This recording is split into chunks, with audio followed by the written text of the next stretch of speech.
My granddaughter's mother, I find I can no longer call her my daughter-in-law, banished me to the kitchen on Christmas Day. "Nana, why don't you go sit at the kitchen table and do your little Christmas thing?" she'd said, the words tossed over her shoulder like a discarded napkin. She didn't know that my little Christmas thing involved a quiet, unshakable trust that owned 10% of her husband's company.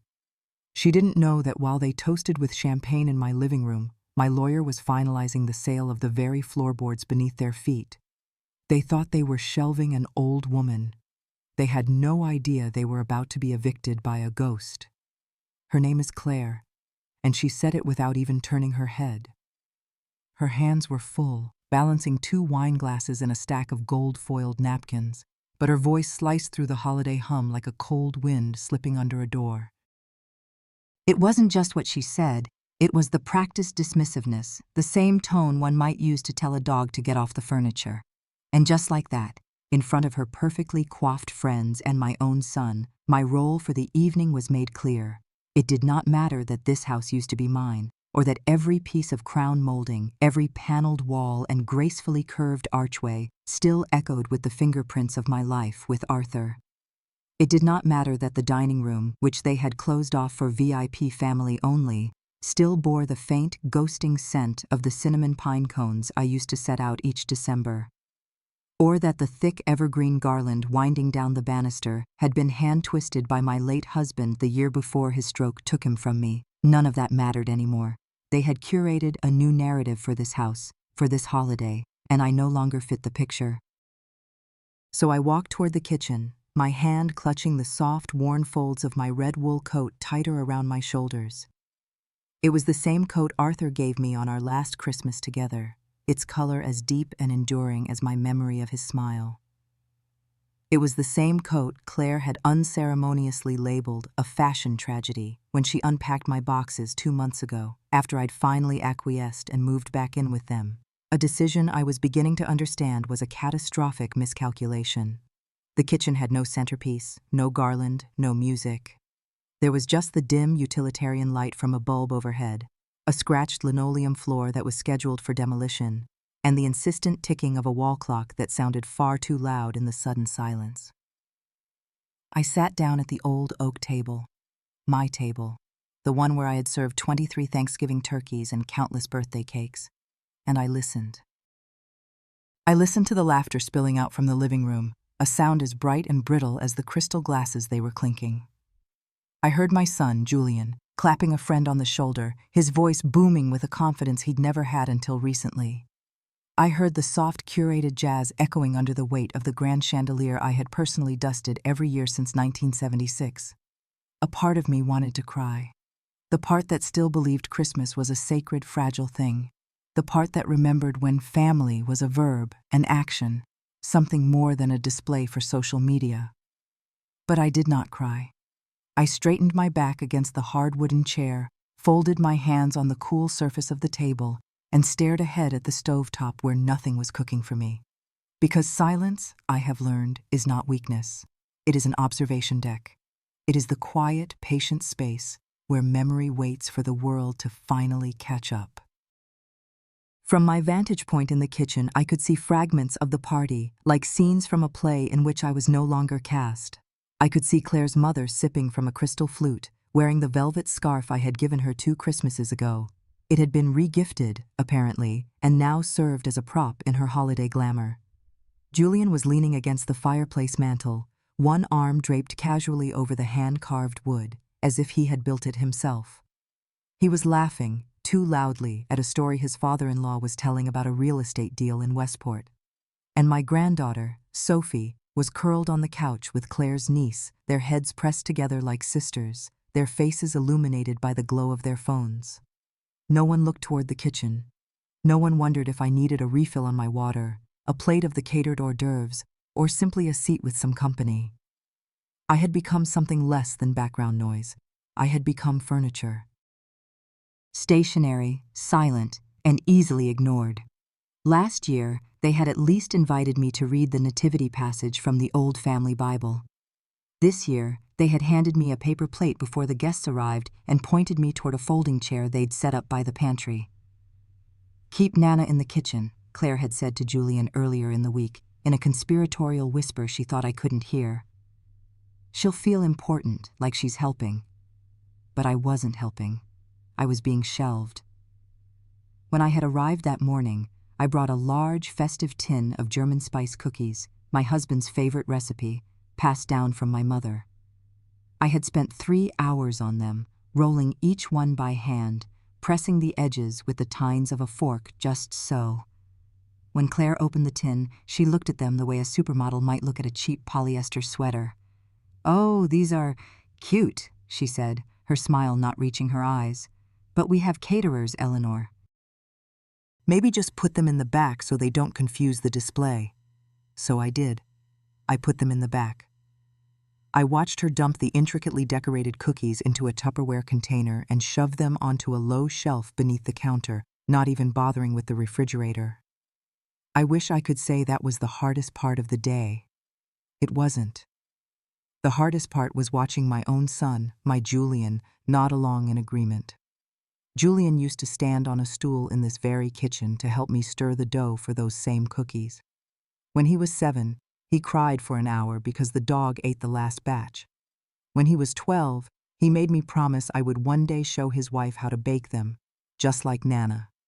Now, he stood 3 feet away from me, praising the rosemary and sea salt cracker crisps the caterer had arranged on silver trays. The room smelled of white wine and a perfume that cost more per ounce than gold. My old coat smelled of cedar and mothballs. I shifted in my thin, unforgiving chair and had a sudden, stark realization. They didn't hate me. That would have required effort, passion. No, they had simply and efficiently decided I was no longer necessary. There was a time I might have stayed quiet. A time when my pride would have told me to smile through the pain, to wait for the next morning, and to pray they might come around. But something was stirring in me now, a feeling I hadn't recognized in decades. Maybe it was age. Maybe it was the profound, echoing silence of the kitchen. Or maybe it was this damn coat, the last tangible piece of Arthur's love and the only thing in this house that no one had yet dared to throw out. But I felt it, a quiet, sacred kind of rage. Not the hot, flashing kind that burns itself out, but the cold, patient kind that builds. I leaned back in the chair, looked around that lonely, sterile kitchen, and made myself a promise. They would remember this Christmas. Not for the champagne or the catered fig tartlets or Claire's Instagram-worthy wreaths. They would remember it because this was the last time they would ever seat me in the shadows and expect me to disappear. I would not scream. I would not beg for a place at their table. I would simply rise. And next Christmas, if they were lucky, they would find out just how loud a woman can be when she has spent a lifetime being silenced. They say memory is a kindness, but sometimes it is a curse, especially when you remember every gift you gave that was thrown back in your face. I remember telling Julian, when he was in his 20s and his first business venture was sputtering, that true wealth isn't in profit margins, but in a well-stocked pantry and a balanced ledger. I tried to share with him the quiet lessons from my own life, from the years I ran our household with the precision of a CEO. He had snorted, a sound of pure, youthful arrogance. "Nana, you're sweet, but you're so out of touch with how business works now. You don't get scale or branding. So out of touch. As if decades of my silent, steadfast support had rendered my wisdom obsolete. There were other, sharper cuts. The day Claire, in a fit of pique over a misplaced delivery, slammed a framed wedding photo of Arthur and me against the wall. Shards of glass scattered across a crocheted doily I had spent a month making. "This frame is so garish," she'd said, arms crossed, surveying the damage with a critical eye. "It doesn't match the foyer aesthetic." The crystal tears I never shed glistened on the smiling faces of our younger selves. So alive then, so thoroughly erased now. And yet, through all of it, I kept up the facade of being the helpful, quiet, patient matriarch. I cooked meals when their nanny called in sick. I tidied up the beer bottles after Julian's old college friends crashed on the couch. I even mended socks for Sophie before tossing them in the laundry. I thought love worked in cycles. You give and you give and you give until you are hollowed out, and then surely they will come back around and fill you up again. But that's not how it works with people like them. Love is a one-way transaction. The final straw had not been the exile to the kitchen. It was what Claire had said as she stood over my bent shoulders, watching me arrange my rejected cookies in the Tupperware. She had sniffed the air. That smell, your homemade cinnamon things. I swear, it just ruins the whole Christmas vibe, she'd said, loud enough for the laughter in the living room to falter for a moment. I can't stand that smell, Nana. It's too real. A woman who had spent decades creating warmth from flour and sugar was told that her signature scent was an unwelcome dose of reality, a smell that spoiled the gloss of their holiday fantasy. My heart had thudded so loudly I thought the whole house could hear it. Tonight I felt that thud again, but this time it was accompanied by a slow-burning fire, not a fire to burn the house down, though I could have, but a fire to rekindle my own spirit. These were the memories I carried. They thought they were harmless slights, invisible punishments. But I remembered everything, and that was my edge. They thought I had no idea what Julian was really doing when he started his financial technology company. Back then, he used to sit at the dining room table, shuffling through notebooks, tossing out acronyms like passwords to a club I was too old to join: machine learning, predictive modeling, neuromapping. One night, I brought him tea and asked him what he was working on. He laughed. "Nana, no offense, but you barely understand email. This stuff would fly straight over your head." I had nodded as if that didn't sting, but I wasn't offended. I was invested. Literally. Julian never knew that the anonymous investor his business partner kept referring to in hushed, reverent tones, the early angel fund that had saved their company from collapsing before it even launched, was me. Not directly, of course. I had set up a trust back in 2010 with the help of a quiet, brilliant attorney named Marcus.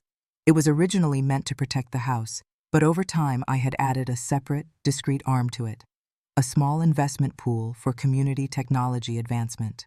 It was my money, my rules. When Julian's startup looked like it might actually make something of itself, I took a leap of faith. He thought the funding came from a distant, wealthy friend of his co-founder's aunt. I let him think that. I let him laugh in my kitchen and say, "Old people just don't get it, do they?" What he didn't know, and what Claire certainly never bothered to ask, was that the company they were now so proud of, the one Julian boasted about to Claire's father, while I quietly cleared dishes from behind their champagne flutes, that company now had a valuation of nearly $30 million, and my trust, through a backdoor equity deal they had signed in desperation 5 years ago, held a quiet, unshakable 10%. Not bad for someone who didn't understand email. But this was never about the money. It was about control, and it was about memory. Because while they were busy turning me into an afterthought, I had kept perfect records. The trust that held the house had not just preserved the roof over their ungrateful heads. It had protected me. No changes to the title, no transfers of ownership, no refinancing. None of it was possible without my signed, notarized approval.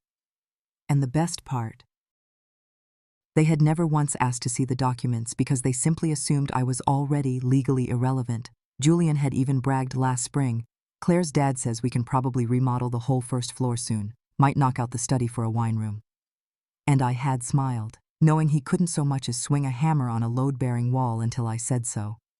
On December 29th, while they were away at a private spa in Vermont for a post-holiday detox, I met Marcus for lunch. He had aged gracefully, with gray at his temples and the same kind, steady eyes. He brought the documents I needed, and I brought my notebook, the one they never touched, where I had been collecting phrases, dates, insults, and decisions for over 3 years. "You are certain about this, Eleanor?" he asked me over coffee. "I am ready, Marcus," I said, "and I want it to be public." He looked at me carefully. "Do you want to move out?" "No," I answered, a slow smile spreading across my face for the first time in a long time. "I want them to." The plan was simple. On New Year's Eve, the trust would officially list the house for public sale. I had the sole legal authority. They had simply been tenants, entitled, noisy ones, who had long overstayed their welcome. But the real show would happen at midnight on the 31st. While Claire orchestrated her white and gold New Year's soiree, complete with streamers, signature cocktails, and a selfie booth, I would set my own plan in motion. Just after 11 o'clock p.m., as the party reached its crescendo, I placed a small, discreet phone stand on the kitchen counter. I angled it perfectly to capture the grand hallway, the staircase, and just enough of the glittering chaos in the living room. Then, I hit record, and I went live. The caption was simple: when they forget whose house they are celebrating in. At first, a few dozen viewers trickled in, then hundreds, then thousands. By the time the clock hit 11:47 p.m., nearly 5,000 people were watching. They watched as Julian toasted his incredible year of growth. They watched Claire thank the universe for our beautiful home and our amazing success. They watched their guests dance beside the mantle that Arthur and I had built with our own hands, beneath the chandelier Claire had once called tacky. And then, I stepped into the frame. Not loudly, not angrily, just fully present, holding the signed sale agreement and the official deed transfer notice. My voice was calm, but it carried through the noise. "Julian," I said. "Claire, may I have a moment?" They froze. The camera caught it all. The confused smiles, the quick, panicked exchange of looks, the sudden flush rising in Julian's cheeks. "This house," I announced, my voice as clear as a bell, "has been sold." Claire laughed, a sharp, disbelieving sound that quickly turned into a scoff. "To whom?" "To someone who values memory," I said, holding up the folder. "And who knows how to read a trust document." As the final seconds of the year ticked away behind them, as the countdown from the television echoed through the stunned silence, 10, 9, 8. I watched the faces of my family shift from confusion to dawning, horrified understanding.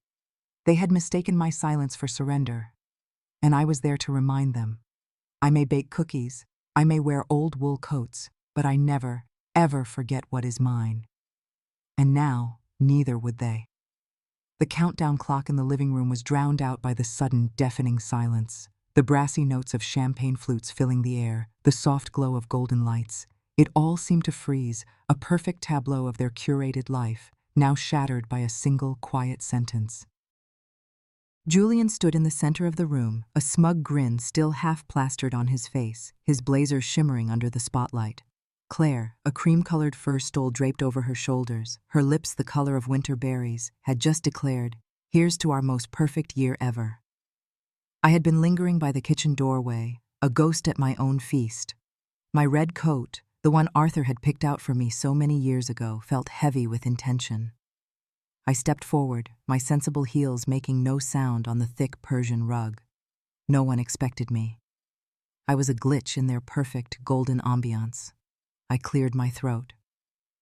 "Happy New Year," I said, my voice calm but clear, carrying with it every ounce of memory, love, and swallowed pain. "The house was sold this morning." The room froze. Julian's phone slipped from his fingers, landing with a sharp clink on the marble-topped bar. Claire's hand flew to her mouth.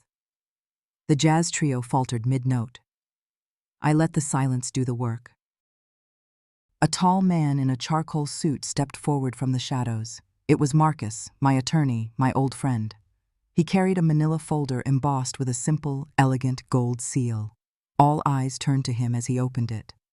"The trust document, executed in 2010, is legally binding," he announced, his voice soft but firm. "This property was transferred this morning at 9:05 a.m. to a charitable foundation benefiting underprivileged children across Connecticut. All signatures are verified." Gasps echoed through the room. Champagne trickled unheeded from a tilted glass onto the hem of Claire's designer gown. Julian staggered backward, knocking into his father-in-law, who swore softly in amazement. This is insane," Julian stammered.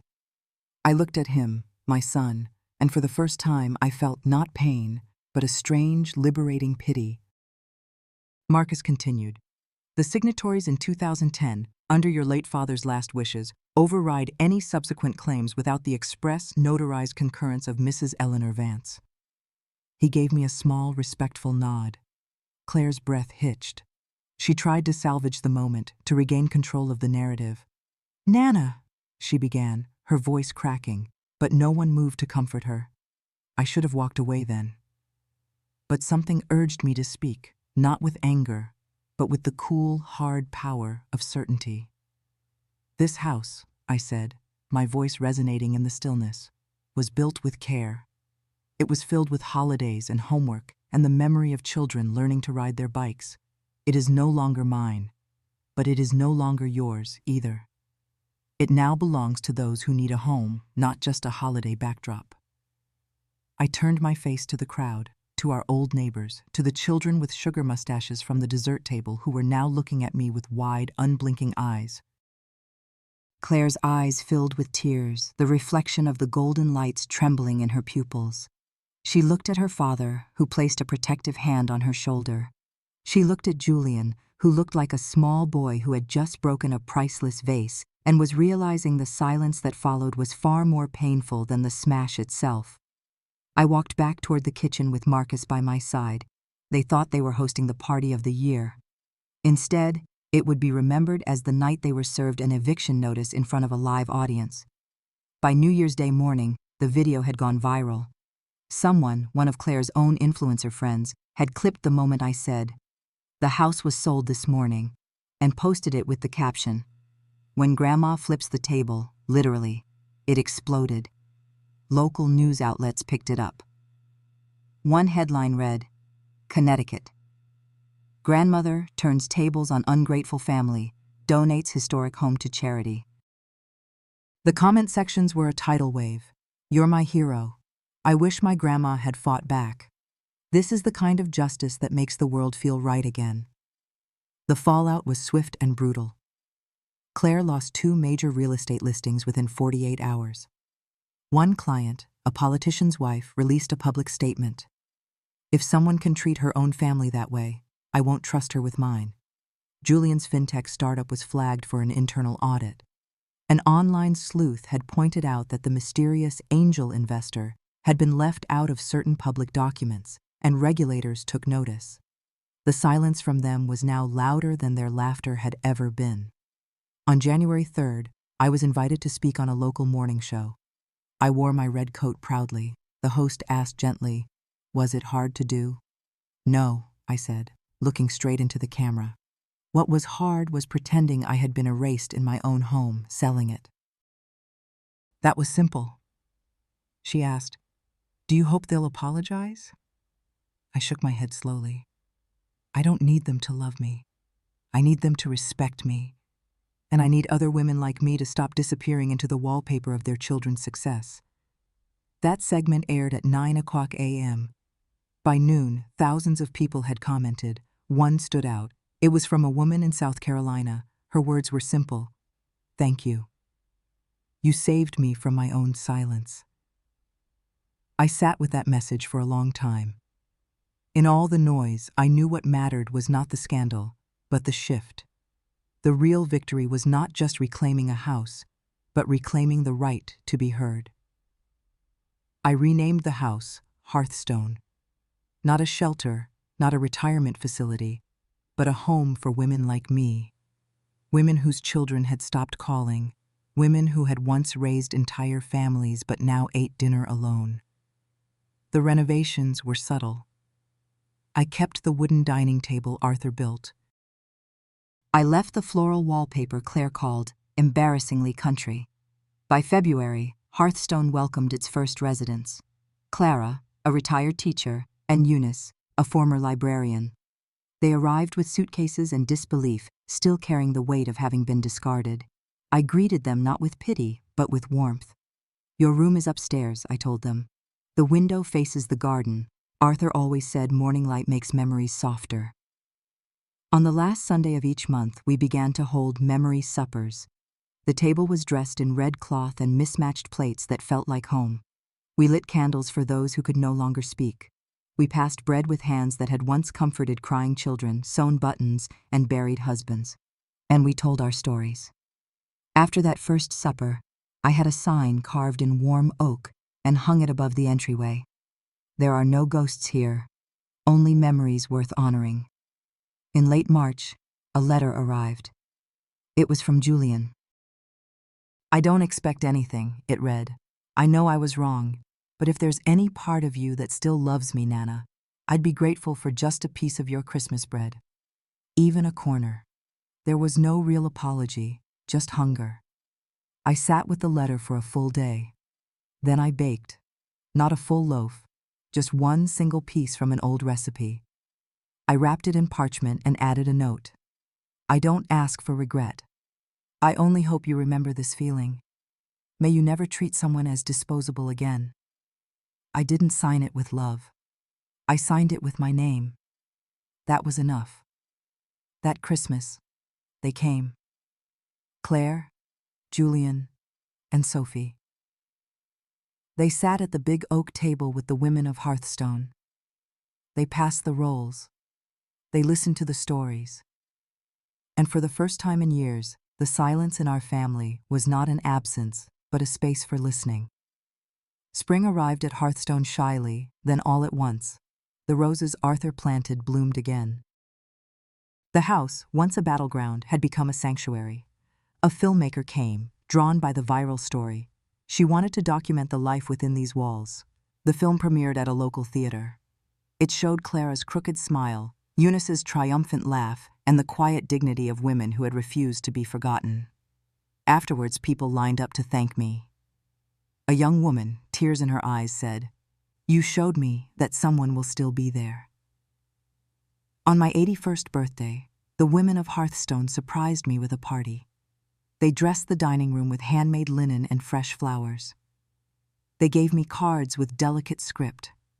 You are the keeper of every story we thought was lost.